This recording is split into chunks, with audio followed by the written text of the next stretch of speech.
How many paper checklists do you complete in a single day? Cleaning protocols, opening checks, closing checks, food sample checklists. They pile up quite quickly, don't they? And you're not the only one who's completing all of that paperwork. 360,000 other food service outlets in the UK are too. If 360,000 businesses all fill out 5 pages of paper safety checklists a day, that's a whopping 1.8 million pieces of paper wasted daily. Do you know how many pieces of paper come from one tree? 10,000. So that's the same as 180 trees deforested, or for a single day's worth of safety paperwork. For a whole year, that's 65,700 trees gone.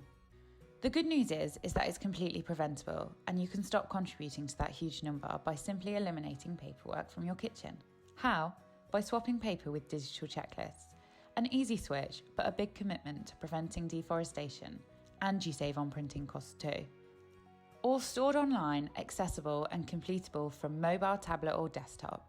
No trees harmed.